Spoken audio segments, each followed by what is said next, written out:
Joseph Lancia, 31 ans, chef du chapitre de Rhode Island des Hells Angels, a comparu devant la Cour supérieure du comté de Providence où il a été condamné à 5 ans d'emprisonnement dans les institutions correctionnelles pour adultes, ACI, après avoir plaidé coupable à plusieurs chefs d'accusation.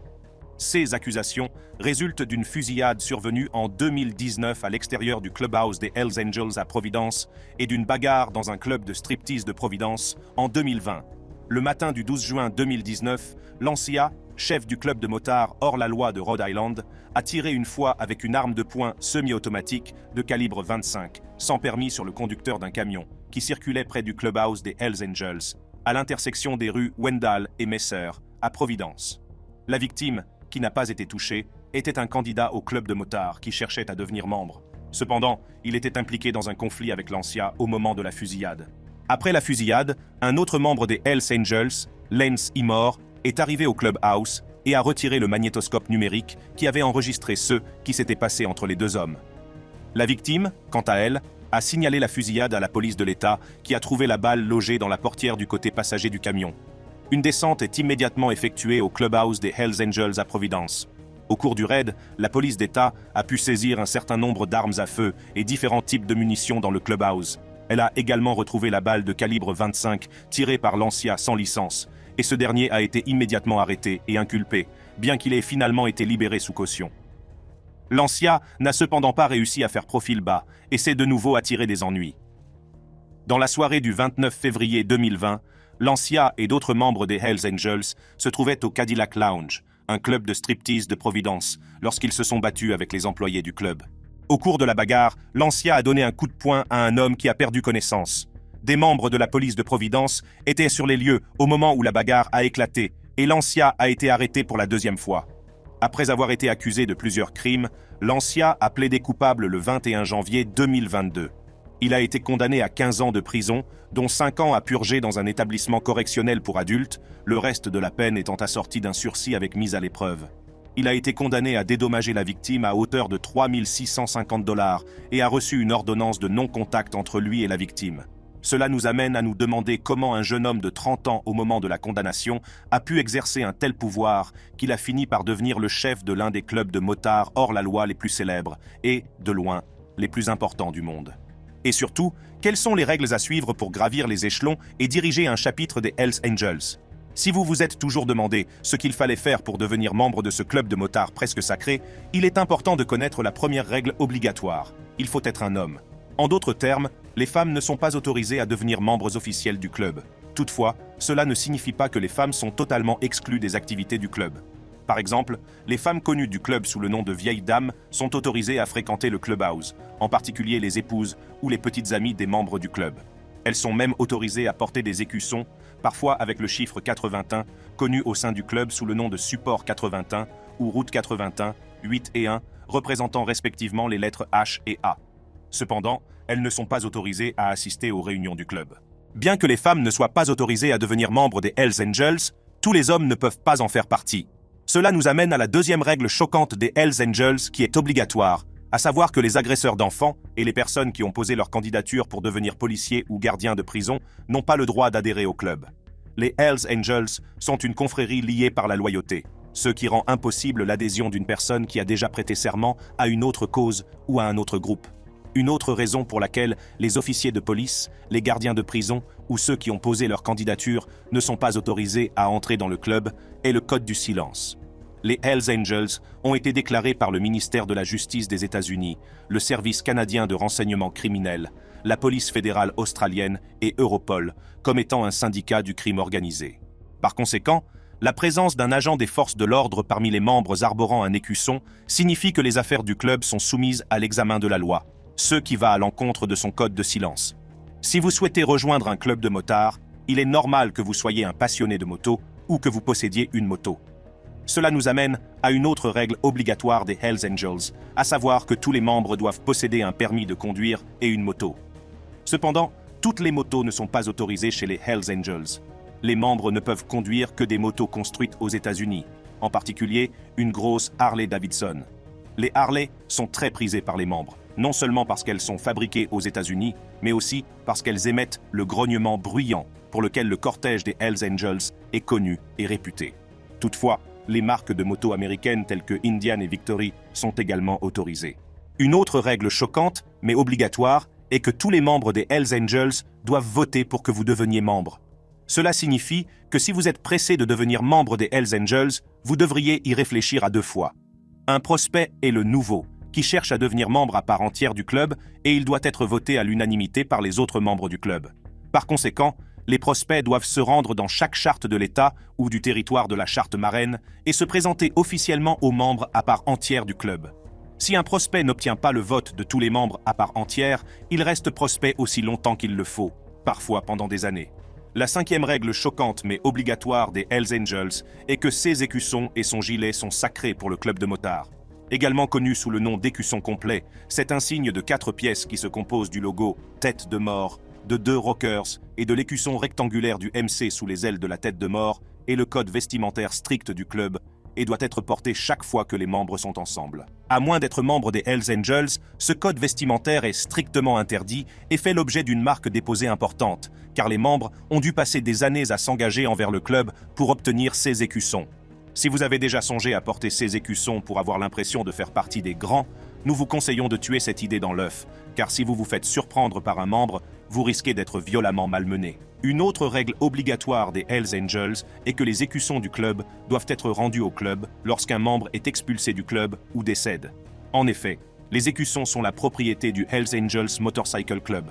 Si un membre quitte le club en mauvais termes, il doit non seulement rendre ses écussons, mais il peut aussi aller jusqu'à enlever les tatouages qui témoignent de son affiliation au club. Selon J. Anthony J. Bird Dobbins, agent spécial à la retraite du Bureau américain des alcools, du tabac, des armes à feu et des explosifs, également connu sous le nom d'ATF. Le fait de toucher à l'écusson d'un membre en tant qu'aspirant est lourd de conséquences. Selon Julian Scher, journaliste d'investigation, le gilet des Hells Angels est tellement sacré que tout peut être interprété comme une profanation.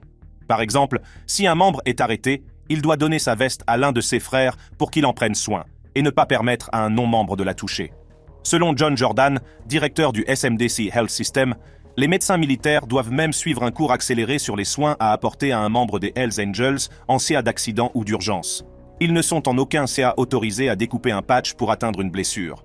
Jay Dobbins, qui a réussi à infiltrer les Hells Angels entre 2001 et 2003, a également mentionné que les Hells Angels avaient une règle stricte, mais obligatoire, qui guidait la façon dont les prospects interagissent avec les membres ayant un patch complet.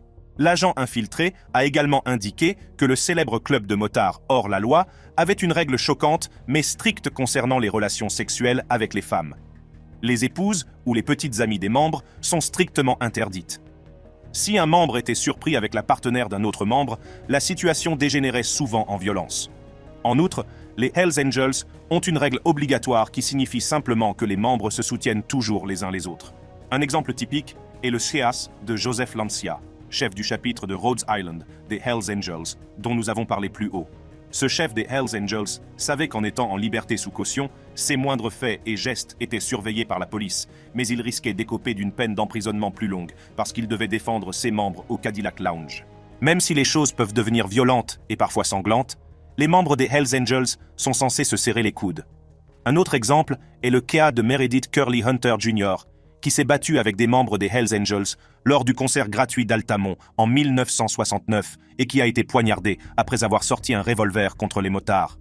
Mais ces règles ne s'arrêtent pas là. En mai 2019, les Hells Angels de Suisse et le gang des Bandidos se sont livrés à une très violente bagarre à Belp, au sud-est de Berne, et l'affaire s'est retrouvée devant les tribunaux. Selon le ministère public du canton de Berne, la rixe a commencé après que le gang des Bandidos, qui n'était pas officiellement représenté en Suisse à l'époque, a tenté d'y ouvrir une charte. Les Hells Angels de Suisse, qui comptaient à l'époque environ 200 membres, ont vu là une provocation, surtout de la part d'un petit gang d'une 50aine de membres. Avec leurs alliés les Broncos, les Hells Angels ont décidé de perturber une fête des Bandidos qui se déroulait à Belp. Selon certaines hypothèses, les membres du gang des Bandidos savaient que leur décision d'ouvrir un clubhouse à Berne allait dégénérer en bagarre avec les Hells Angels, mais ils voulaient que cette bagarre marque leur territoire. La police suisse a dû intervenir pour séparer les deux bandes de motards rivales et, ce faisant, elle a saisi plusieurs armes, dont un fusil d'assaut, des couteaux, des machettes, des battes de baseball, des sprays au poivre, des pistolets à impulsion électrique et 6 pistolets. En outre, de nombreuses personnes ont été blessées au cours de la rixe, qui a dû être porté devant les tribunaux. 22 membres de gangs rivaux ont été accusés d'avoir pris part à la bagarre. Plusieurs membres des Hells Angels et des Bandidos ont dû se rendre à Berne depuis d'autres régions de Suisse et de l'étranger pour assister au procès. Même à l'extérieur du palais de justice, l'atmosphère est restée tendue entre les deux bandes rivales, qui se sont même livrées à un petit face-à-face au cours duquel elles se sont jetées des pierres et des bouteilles. La police suisse a dû séparer les deux rivaux à l'aide de balles en caoutchouc et de canons à eau. L'un des prévenus a été condamné à 8 ans de prison pour tentative de meurtre avec préméditation, un autre à 42 ans de prison pour tentative de lésion corporelle grave, tandis qu'un troisième a écopé de 8 mois de prison pour rixe. 19 autres motards ont été jugés pour rixe et complicité. Certains ont été acquittés des charges retenues contre eux, tandis que d'autres ont été reconnus coupables et condamnés à des peines de prison avec sursis d'environ 10 mois. Si cette rixe a fait couler beaucoup d'encre en Suisse, il y a eu un autre élément marquant de cette rixe et du procès qui s'en est suivi. Les membres des Hells Angels, accusés d'avoir participé à la bagarre, ont manifestement gardé le silence tout au long du procès, refusant de donner des informations sur la rixe. Le Hells Angels Motorcycle Club prend son code du silence au sérieux et ne parlera jamais d'un membre ou même d'un ancien membre, sauf en CA d'extrême nécessité. Cela nous amène à une autre règle choquante, mais obligatoire des Hells Angels, que tous les membres doivent respecter. Les membres du club de vélo ne sont en aucun CA autorisés à parler aux médias. Il n'est pas nouveau que le club de motards des Hells Angels est extrêmement difficile à infiltrer. Cela est dû à leur code du silence, qui garantit que les secrets et la sécurité du club ne sont pas compromis. Ainsi, les membres ne sont pas autorisés à parler aux médias afin d'éviter les dérapages qui pourraient être utilisés contre le club. Sonny Barger, le personnage le plus connu des Hells Angels, admet même dans son autobiographie que certaines règles et certains codes des Hells Angels ne seront jamais divulgués au public. Il n'est donc pas surprenant que les Hells Angels n'aient fait aucune déclaration au sujet de la bagarre ou des raisons pour lesquelles ils ont agi comme ils l'ont fait. Un autre casse s'est produit lors du rassemblement estival annuel des Hells Angels à Carlton, dans le Minnesota, en 2009. Selon un article du Duluth News Tribune, environ 500 membres étaient présents à cet événement qui a également attiré les médias. Cependant, ils sont connus pour tourner systématiquement le dos ou arrêter leur discussion dès qu'ils apprennent que la personne qui se tient devant eux est un journaliste. Ce besoin de secret absolu conduit à une autre règle choquante des Hells Angels qui doit être strictement respectée par tous les membres. Ne pas être un mouchard. Sur la liste des choses et des personnes que les Hells Angels méprisent absolument, la délation et le fait d'être un informateur arrivent en tête de liste. C'est peut-être la principale raison pour laquelle les agents des forces de l'ordre ne sont pas autorisés à devenir membres. Lorsqu'un membre dénonce le club ou son frère, il est presque certain qu'il devra payer le prix fort. L'exemple le plus flagrant est celui de J. Jaybird Dobbins, l'agent de l'ATF qui a infiltré les Hells Angels dans le cadre d'une enquête connue sous le nom d'opération Black Biscuit. Pendant près de 2 ans, Dobbins s'est déplacé en tant que membre des Hells Angels en Arizona. Il n'a pas été difficile pour les Hells Angels de Mesa, en Arizona, d'accueillir Dobbins dans leur charte, car il avait le charisme, l'attitude et l'allure qu'il fallait. Il a gagné leur confiance en organisant le faux meurtre d'un membre des Mongols, un autre gang de motards que les Hells Angels considéraient comme un rival. Il a demandé à un autre agent des forces de l'ordre de poser mort dans une tombe peu profonde, éclaboussée de sang d'agneau et de cervelle, et a pris des photos et des vidéos. Il a même envoyé un écusson mongol taché de sang aux Hells Angels, qui ont été très impressionnés. Cependant, l'affaire s'est terminée et sa véritable identité a été révélée en 2004. Malheureusement, les Hells Angels n'ont pas pris cette trahison à la légère, car ils lui avaient fait confiance et l'avaient considéré comme l'un des leurs. Monsieur Dobbins raconte que peu de temps après avoir quitté les Hells Angels, il a commencé à recevoir des menaces de mort et de violence, dont la plupart visaient sa famille.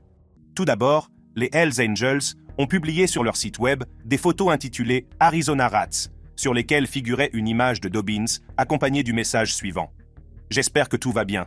J'espère que tout va bien. Les mouchards sont une race en voie de disparition. Vous comprenez ?» Ces menaces l'ont contraint, lui et sa famille, à quitter temporairement l'Arizona et, en 2005, ils ont été obligés de déménager à nouveau après que Dobbins a appris que les Hells Angels avaient passé un contrat sur sa vie avec la fraternité aryenne. En août 2008, après que l'ATF eut fait connaître l'emplacement de sa maison à Tucson, celle-ci a été la cible d'un incendie criminel en fin de soirée, alors que sa femme et leurs enfants dormaient à l'intérieur. La famille a pu s'échapper avec seulement des blessures dues à l'inhalation de fumée, mais l'incendie a détruit la maison et la plupart de leurs biens. Par ailleurs, Dobbins a déclaré que les Hells Angels et leurs alliés avaient l'intention de lui injecter le VIH, de violer collectivement sa femme et sa fille, de kidnapper son fils et de les assassiner tous. Il savait qu'il devait prendre ces menaces au sérieux, car il a même reconnu dans une interview à quel point les membres des Hells Angels peuvent être brutaux, en particulier à l'égard des informateurs. Les membres des gangs de motards hors la loi n'ont pas nécessairement de diplôme, mais ils ont des doctorats en violence et en intimidation. Cela fait partie de ce monde. Ce sont des hommes très dangereux qui mènent un style de vie très dangereux fondé sur la violence, a-t-il déclaré. Cela n'a rien d'étonnant quand on sait que Sonny Barger, dans son livre intitulé Hells Angels, a décrit la façon dont les Hells Angels considéraient les mouchards.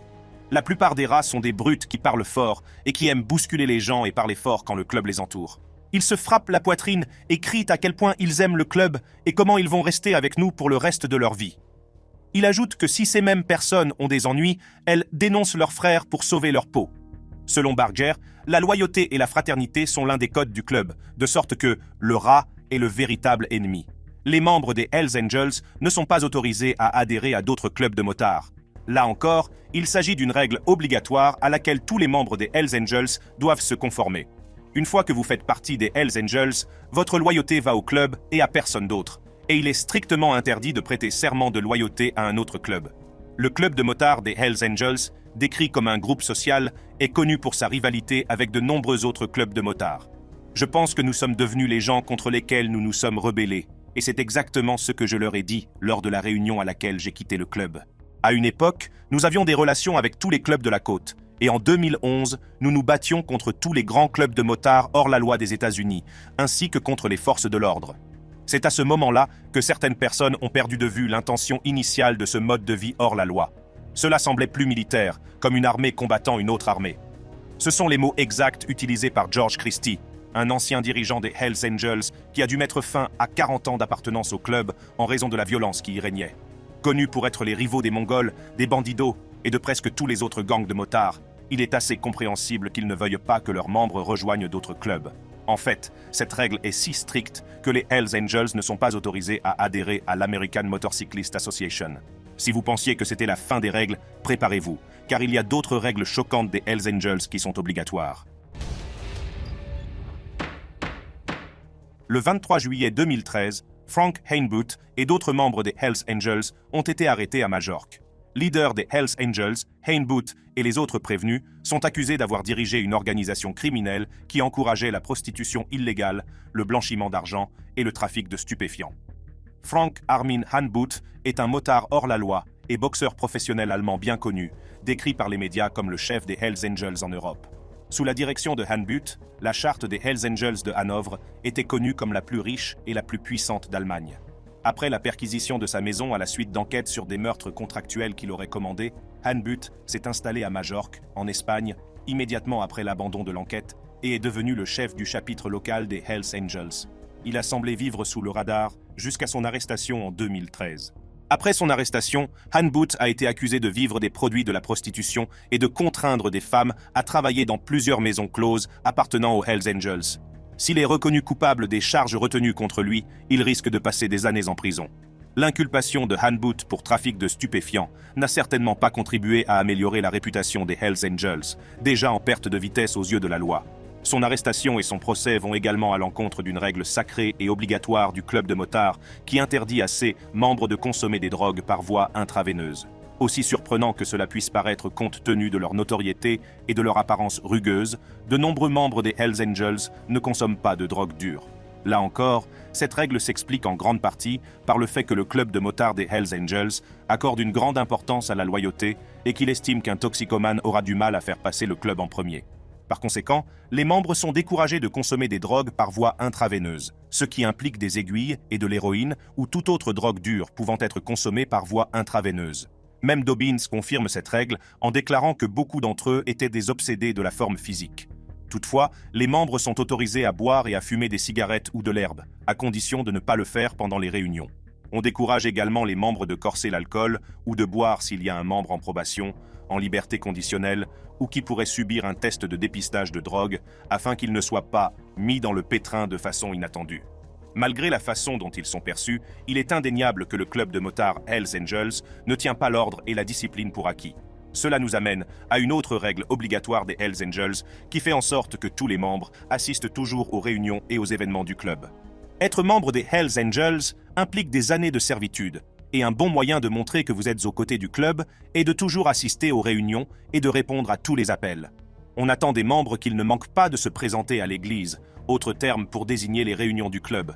De même, ils ne sont pas autorisés à manquer les événements du club, car le fait de ne pas se présenter se traduit par un manque d'engagement et de respect. Le club des Hells Angels prend ces réunions au sérieux, d'autant plus que les détails de leurs discussions ne peuvent être communiqués à l'extérieur du clubhouse en raison de son code du silence.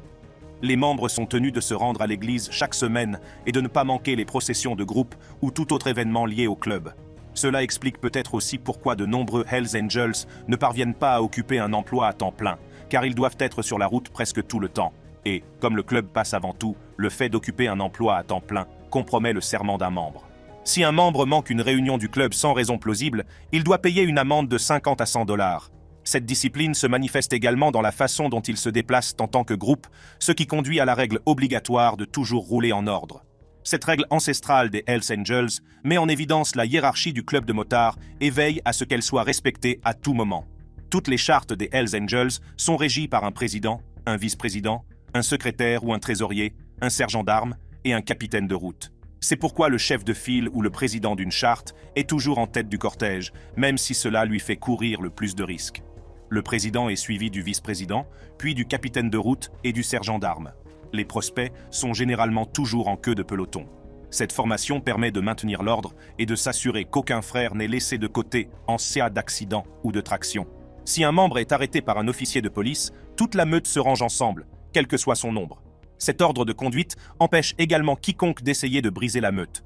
Par conséquent, si vous voyez une meute de Hells Angels rouler en cortège, il est préférable de rester derrière eux, car si vous essayez de vous mettre au milieu d'eux et de briser le groupe, vous risquez d'avoir une réaction violente. La dernière règle choquante mais obligatoire des Hells Angels est qu'une fois que vous en faites partie pour la vie. Cela signifie qu'un membre des Hells Angels le reste même s'il meurt, car il n'est pas possible de quitter le club de motards. Le processus d'adhésion aux Hells Angels peut être atrocement long, mais c'est uniquement parce que le club ne veut que les membres les plus loyaux. Si vous pensez que rejoindre les Hells Angels, c'est comme rejoindre un groupe de loisirs où vous pouvez partir à tout moment, ce n'est malheureusement pas possible. Vous devez être sûr d'être là pour longtemps, car il n'est pas possible de quitter les Hells Angels ou de prendre sa retraite. Les membres sont là pour la vie, à moins qu'ils ne meurent ou ne se désolidarisent du club pour des raisons très précises. Lorsqu'un membre meurt, ce n'est pas la fin pour lui. Ses frères doivent se rassembler pour honorer le défunt et ils organisent souvent une procession élaborée de plus d'1 kilomètre pour les funérailles. Le seul moyen pour un membre vivant des Hells Angels de se dissocier du club est d'avoir de graves problèmes avec la justice ou d'être expulsé pour avoir enfreint le code du club. Un exemple typique est le CA de George Christie, le chef des Hells Angels, qui a dû rompre ses liens avec le club. George Christie a passé près de 40 ans à la tête de la charte des Hells Angels à Ventura, en Californie, jusqu'à ce qu'il ait des démêlés avec la justice. Il a notamment été accusé d'avoir orchestré un meurtre pour le compte d'autrui impliquant le chef d'un gang de prisonniers de la mafia mexicaine. Il a été acquitté de cette accusation en 1987, mais a été arrêté à nouveau pour l'incendie de salons de tatouage rivaux survenu 4 ans plus tôt. Pour cette affaire, il a purgé une peine d'environ 1 an de prison, jusqu'à ce qu'il soit libéré en 2011. Christie affirme que tous ces actes résultent de la rivalité entre les Hells Angels et presque tous les autres gangs de motards, ce qui a motivé sa décision de quitter le club. La même année, il a prétendu avoir quitté officiellement le club en suivant le protocole et en informant tout le monde lors d'une réunion avant d'enlever son écusson et de partir. Ce que Christie ne savait pas, c'est qu'il n'y avait pas de manière formelle de quitter les Hells Angels et qu'il a payé le prix de ses actes. Quelques semaines plus tard, il a découvert qu'il était out bad et qu'il n'était plus out in good standing au sein du club qui avait été le sien pendant la plus grande partie de sa vie.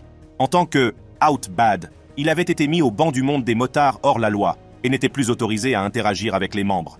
Quiconque essayait de communiquer avec lui voyait son adhésion compromise. En fait, de vilaines rumeurs ont commencé à circuler selon lesquelles il était devenu informateur du gouvernement, ce qui allait à l'encontre d'une règle obligatoire avec laquelle les Hells Angels ne plaisantaient pas. Pour Christie, c'était la punition ultime et il a même déclaré dans une interview que c'était une pilule difficile à avaler parce qu'il passait la majeure partie de sa vie au sein du club et n'avait pas beaucoup d'amis à l'extérieur. Toutefois, dans des CA extrêmement rares, un membre des Hells Angels peut quitter le club en règle. C'est le cas de David Labrava. Labrava est l'un des rares hommes connus pour avoir quitté les Hells Angels en bons termes. Célèbre pour son rôle dans la série Sons of Anarchy de la chaîne FX, où il incarne Happy Lowman, Labrava était un véritable membre des Hells Angels du chapitre d'Oakland, qui a été engagé par les producteurs de la série en tant que conseiller technique pour une représentation plus fidèle d'un club de motards hors la loi. Cependant, il s'est vu confier le rôle du tueur à Gage Happy Lowman. Labrava a officiellement annoncé qu'il voulait quitter les Hells Angels via un post Instagram en 2019. Le post se lisait comme suit: « Je tiens à dire que je ne suis plus membre du plus grand club de motards au monde, les Hells Angels MC. Le seul club dont je suis membre maintenant, c'est la race humaine », a-t-il écrit. Monsieur Labrava a ajouté qu'il avait quitté le club en bonne et due forme et que c'était sa propre décision. « Je ne suis plus un détenteur d'écussons. Je ne fais plus partie de l'ensemble des détenteurs d'écussons. Je suis maintenant considéré comme un civil. » Depuis, il est resté en bons termes avec les Hells Angels. Ayant presque une organisation de type paramilitaire, il n'est pas surprenant qu'un grand club de motards, comme les Hells Angels, ait besoin d'un ensemble de règles pour assurer le maintien de l'ordre au sein du club. Cette vidéo présentant 15 règles choquantes et obligatoires des Hells Angels vous permet d'explorer les rouages du groupe et de percer le mystère de son organisation et de ses membres. Si vous souhaitez regarder d'autres vidéos de ce type, cliquez sur les cartes qui s'affichent sur votre écran. Je vous attends de l'autre côté.